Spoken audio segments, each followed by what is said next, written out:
When I first heard that my brother was getting married, I was overjoyed. But then his fiancée made a statement that left me stunned and hurt, not realizing the trouble it would cause later.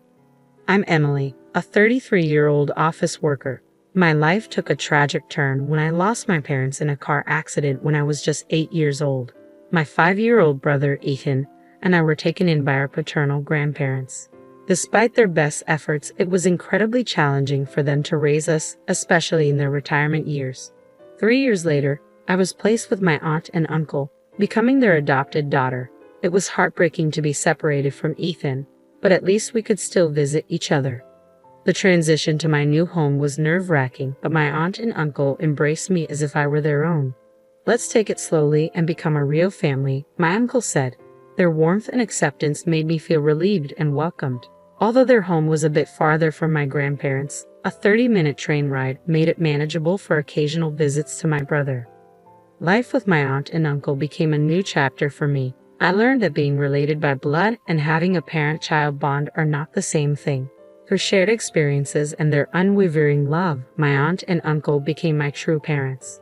Despite not being biologically related, our bond was genuine and strong. Friends who learned of my adoption were surprised, often commenting on how well-adjusted I seemed.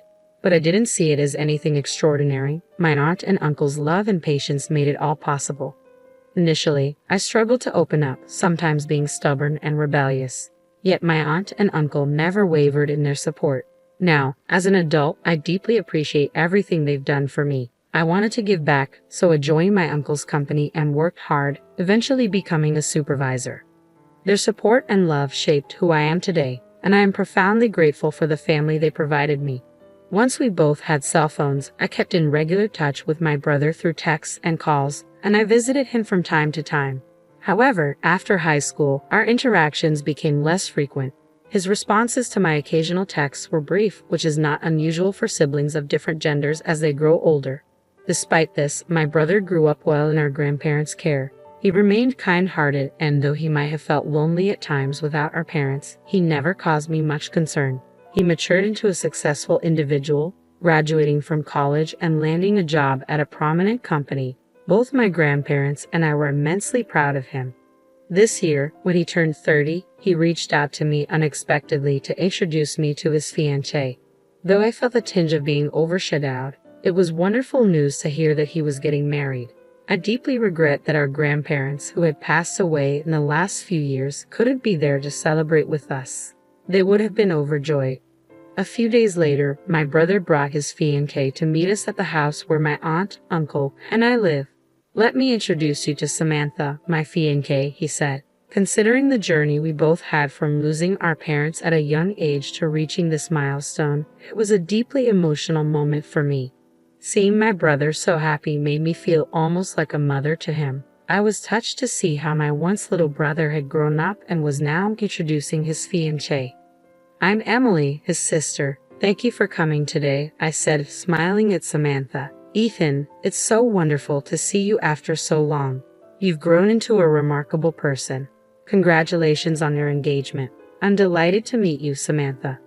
My aunt and uncle also extended warm greetings. "It's only natural for us to welcome you," my aunt said. "I'd love to chat with my future sister-in-law." Samantha responded, her smile brisk but sincere.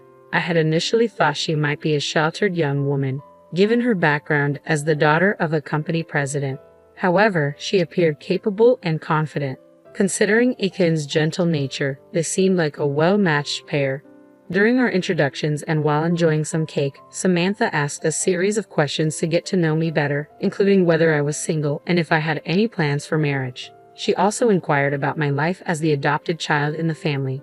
When she asked to exchange contact information before leaving, I was happy to agree. She reached out to me to meet at a cafe, which gave me a fluttery feeling of gaining a sister. However, my cheerful mood was quickly overshadowed once we settled down with our coffee. "I wanted to speak with you alone today," Ethan's fiancée began. "Since it's just us women here, if you have any complaints or concerns about my brother, I'm all ears." I was caught off guard by her directness. That's not exactly what I wanted to discuss," I replied, sensing an odd tension in the air. Her gaze was intense, and she seemed to be scrutinizing me closely. "I have a favor to ask before we get married," she said. Her use of the word favor made me uneasy. Yes, what is it? I inquired, trying to stay calm. So you're the adopted child of that couple and still single, right? She asked abruptly. Yes, that's right, I answered, a bit taken aback by her sudden questioning. Ethan is practically a stranger to you now, isn't he? Please don't involve yourself with us after we get married, she said, making my heart skip a beat. What? I stammered in surprise. We won't be inviting you to the wedding since you're considered a stranger. Wait, hold on, I said, trying to process her words. I may not be closely related by blood, but Ethan and I are siblings. I have no intention of interfering in your married life. I just want to attend and celebrate your wedding. I've heard that every family has its share of issues, but I assure you, I mean no trouble. Despite my reassurance, she shook her head, her expression unyielding. Please don't misunderstand. I'm saying that, even though you are family, you're still considered a stranger to us. I was left feeling confused and hurt by her harsh words. I struggled to grasp what she was saying and tilted my head in confusion.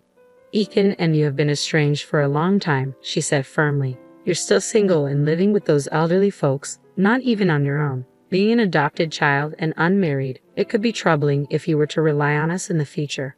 Her cold demeanor, especially as the sister of my future brother-in-law, took me aback. She continued without a trace of empathy. It's out of the question for you to rely on us after they pass away. Wait a minute, I protested. They're still healthy. Please don't say things like that. Besides, I have my own job and income. Yes, for now, she interrupted with a sharp glance. If you were unemployed, I wouldn't have even bothered to greet you.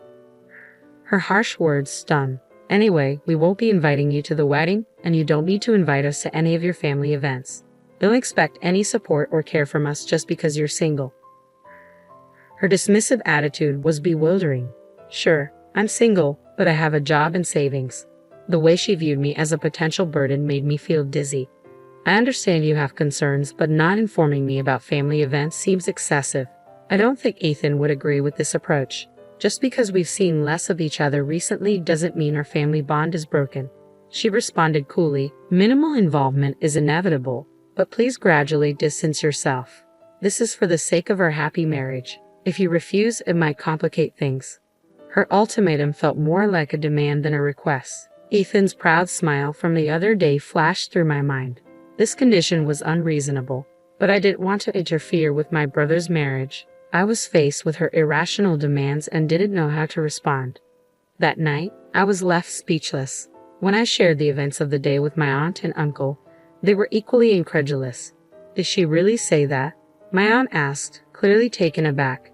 She seemed so pleasant when we talked before.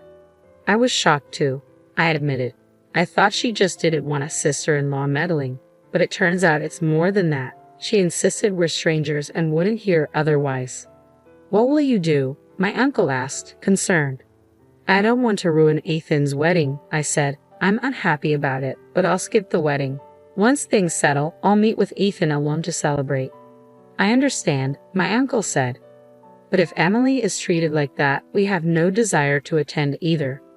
Yes, my aunt agreed. It seems the problem is on that young lady's side, doesn't it? I looked puzzled, but my uncle gave a slight smile and nodded in agreement. The wedding day arrived with clear, blue skies. I should have been there to witness my brother's special day up close, but it couldn't be helped. Then my cell phone rang. The screen displayed Samantha's name. I had saved her number thinking she'd become my sister-in-law, but now she felt more like a stranger. I felt no obligation to answer, so I let it ring. The phone stopped briefly, only to ring again. Ignoring it led to even more calls. I muttered in frustration, wondering how the bride could have time to call me on her wedding day. My aunt and uncle, recognizing the name on the screen, chuckled sympathetically. I switched my phone to silent mode, but it continued to vibrate incessantly. I wondered what kind of face Samantha, who had so bluntly called me a stranger, was making now. Eventually, the calls stopped, but my phone's call history was filled with her name. I couldn't help but think of her as a stalker, which made me chuckle despite the situation. There were a few voicemails, but I wasn't in the mood to listen to them. That afternoon, as my aunt, uncle, and I enjoyed our favorite donuts, the intercom rang insistently. When I went to the door, Samantha, Ethan's fiancée, burst in furiously. Hey, why weren't you answering your phone? Do you have any idea how many times I called? Aren't you supposed to be getting married today? What are you doing at a stranger's house? It's your fault the wedding's a disaster. I remained calm and smiled. I haven't done anything wrong. I simply didn't attend the wedding as you requested.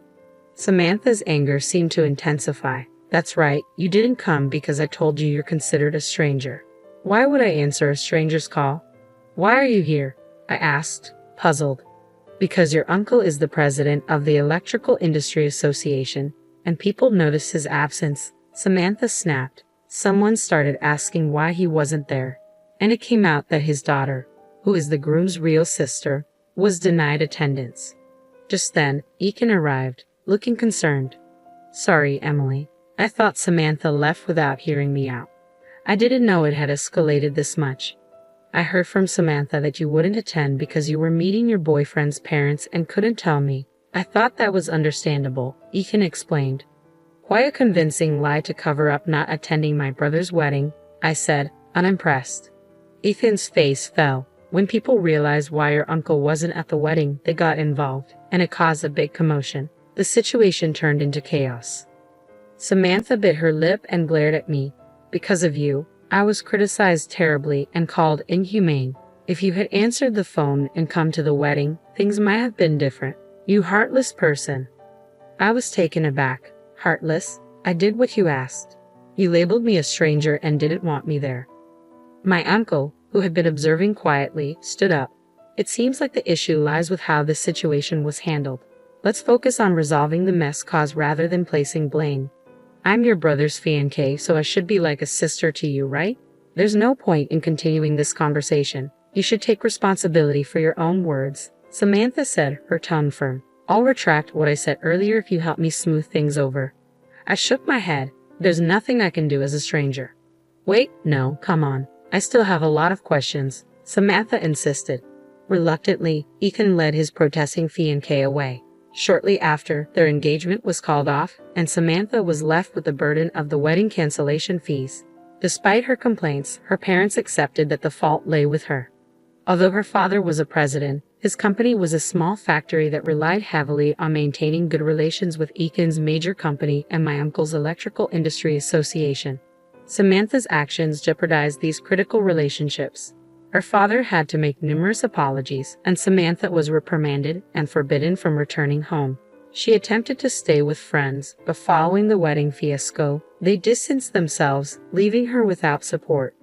Ethan, reflecting on his choices, came to apologize. I only liked her because she worked for a major company and didn't have any family to trouble her.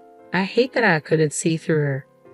We all tried to comfort Ethan. It's a good thing you weren't married to her yet. She put on a facade, and it's not your fault for being deceived by someone who hid her true self. You're too kind, Ethan. It's a shame about her, but you'll find someone who truly cares for you. I hope so, Ethan said, taking the donuts we offered. Here, have some of your favorite donuts. Let's enjoy some coffee. This incident unexpectedly brought me closer to Ethan, with whom I had lost touch as adults. The initial news of his engagement had been the catalyst for our reunion. In a way, I found myself grateful for that, despite everything. Watching Ethan interact with my aunt and uncle, seeing them talk like a real family, made me reflect. We often take those closest to us for granted and forget to show them we care. I resolved to cherish my loved ones more. How are your loved ones doing?